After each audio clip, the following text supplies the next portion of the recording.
Dale Jarrett in 88, Darrell, he's got a good race car. It's just, unfortunate for that group that happened to him.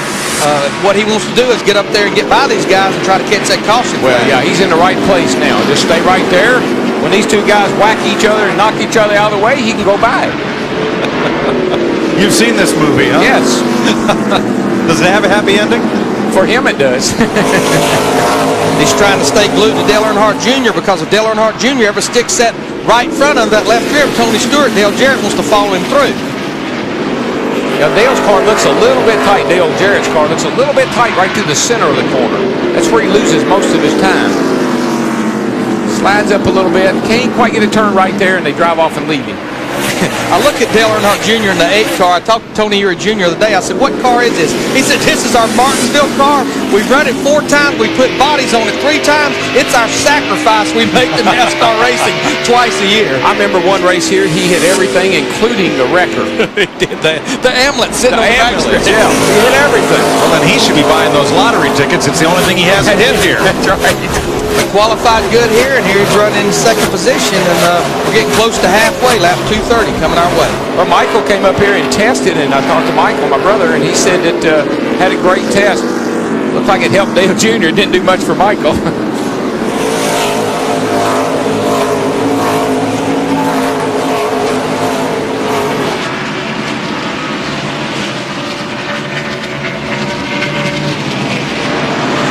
We talked about Matt Kenseth, who came in here second to points, but what about our points leader, Sterling Marlin, qualified way back, 29th.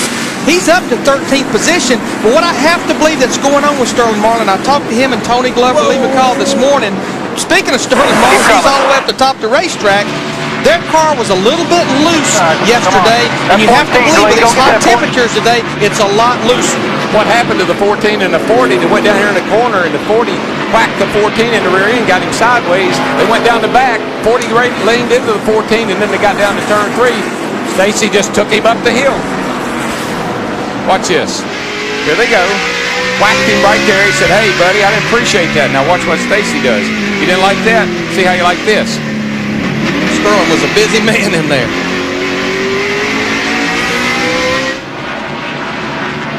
Not the thing you want going on being the points leader. No, he doesn't need to be banging on those left side tires. We've seen everybody here just about have flat tires down on the left side. And he went from 14th back to 18th through all that. If John McEnroe couldn't keep his temper and he only hit the ball only put the ball in play once every 10 or 15 seconds, how do you expect these fellas who are going at it straight on for 500 laps to keep their tempers all the time? It's just like walking into the arena with the bull and waving a red flag. Something's got to give, baby.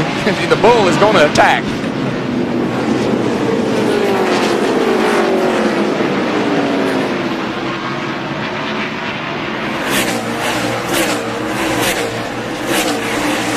.235 laps complete at Martinsville Speedway in Virginia. Tony Stewart leading Dale Earnhardt Jr. and Terry Labonte has climbed to 3rd.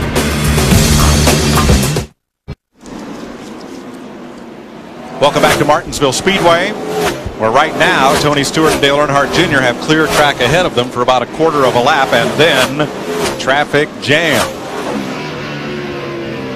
We're looking at Ryan Newman and the smoke coming from that car just in front of Matt Kenseth. One of 2 things, brakes or gear, and Dick might know. Go, Dick.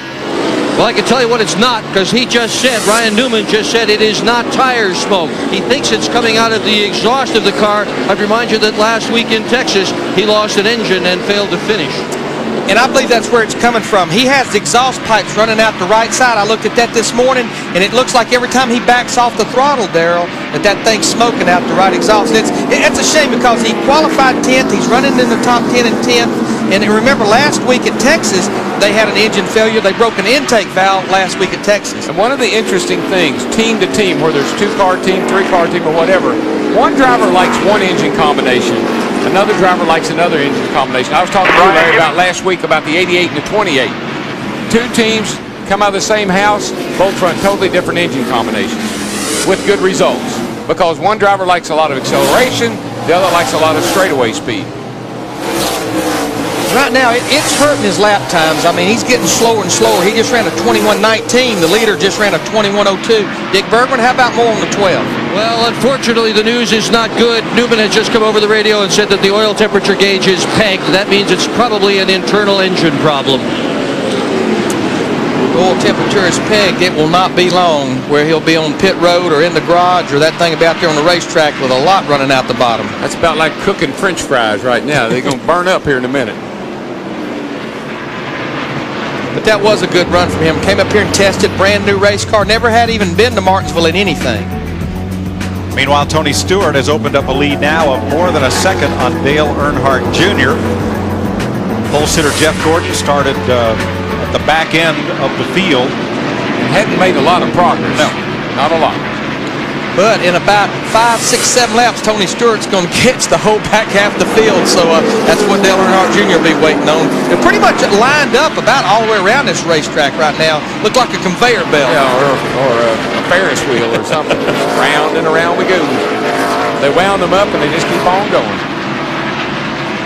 Now we're being told that Gordon is a lap down, that during his pit stop they had 8 men over the wall servicing the car where only 7 are allowed. So NASCAR docked the defending Winston Cup champion and he's a lap down.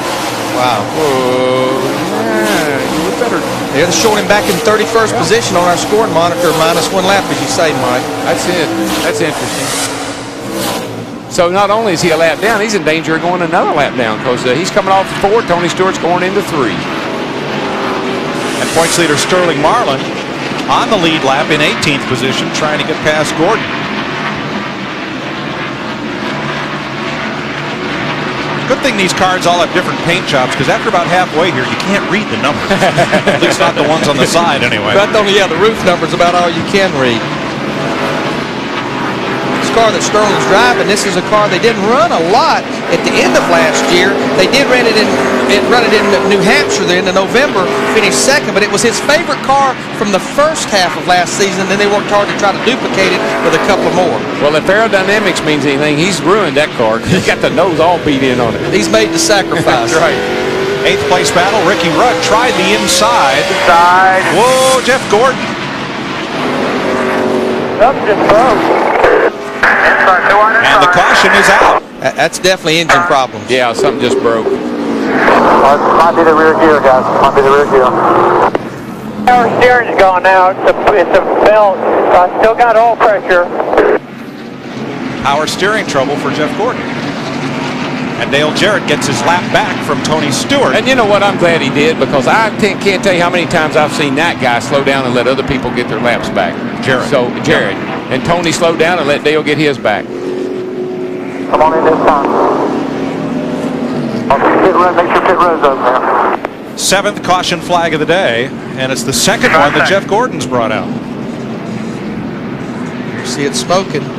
Don't think that's engine smoke, is it? Yeah, he's almost lost it right there. There's some fluid coming out from somewhere. But you know, I heard him say he had lost his power steering. That means probably the power steering belt's gone that's driven off the front of the motor, Darrell.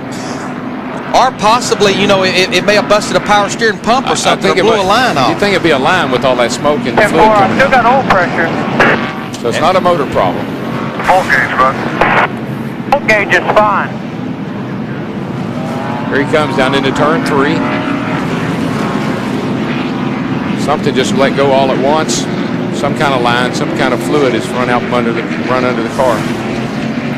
Well, Darrell, if it had been the belt that runs the power steering, that would not necessarily send fluid everywhere. No, it wouldn't smoke because the pump quits turning. But if the pump broke or he broke the hose, that would produce that kind of smoke. I got to believe it's more like a hose.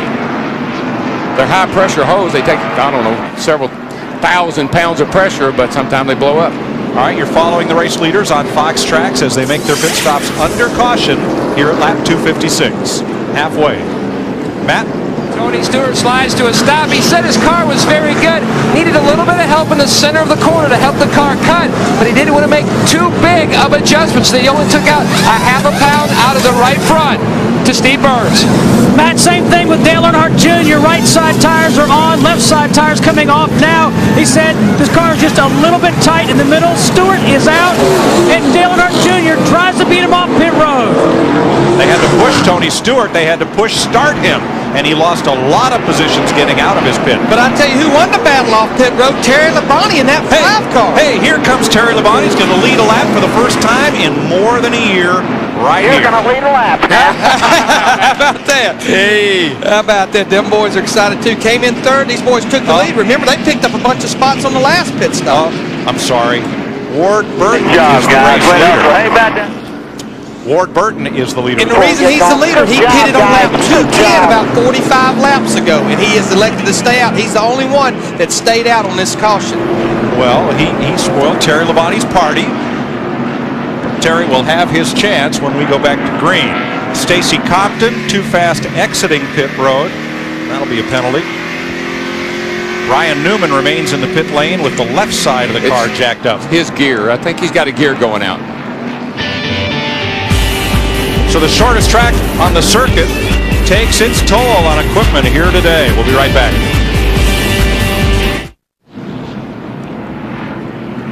Ward Burton is our leader. Terry Labonte won the race off pit road, and he is second. Dale Earnhardt Jr., Ricky Craven, Ricky Rudd. Problems for Tony Stewart exiting his pit have put him back in 11th place as they get lined up and the track gets cleaned up.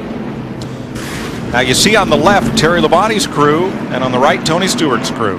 I think I know. I've had this happen to me. I think when here's what you left foot brake here. You use your left foot to brake. You brake so much here that your left leg gets tired. When they drop that jack, you pop that clutch too quickly, kills the motor. Look at the 5 group though behind them. They have something to cheer about. It's been a long time since these guys had something to cheer about. They were happy. Matt Yoakum. Well, Larry Mack, they didn't make any changes on that last pit stop, but Jim Long, a lot of momentum you and this 5 team are gaining here today. Yeah, it's a great run for the Kellogg Chevrolet. Terry's been really taking care of his equipment the first 250 laps here. I'm going to tell him to start pressing it here pretty soon. We'll see what we got here. We got a long way to go. That 20 car's strong, that 8 car's strong, and anything could happen. But this Hendrick Motorsports Chevrolet, Kellogg Chevrolet is doing an excellent job. Excellent. Well, a crew member handed him the tire sheet that came off the last set of tires, the temperatures. He looked at it and said, "That is perfect, just perfect," to Dick Berggren.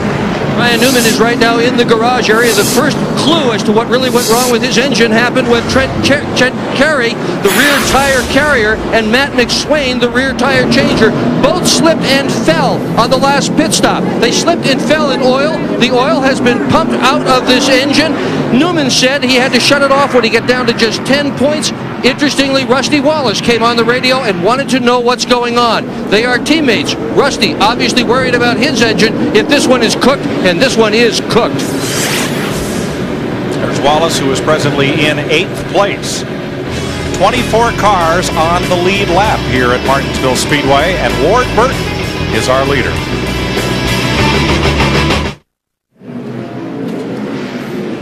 Welcome back, FX, bringing you the Virginia 500 presented by Yamaha. Ward Burton leading from the 36th starting position, but this is all about battling for position. The phrase "I need my space" applies here. It's Martinsville Madness. Elliott Sadler taking a spin. Kenny Wallace in for Kevin Harvick, having some problems. 5 leaders, 5 lead changes, and 7 cautions. More recently, Jeff Gordon, who started this race on the pole, experiencing some problems. And let's get an update and head down to Steve Byrne. Steve? Chris Watt with Robbie Loomis, the crew chief. Robbie, you guys have had a tough day. What's wrong with the 24 car? Yeah, the DuPont Chevrolet's been handling great, but I made a mistake there. Had too many people over the wall that got us a lap down. Right now,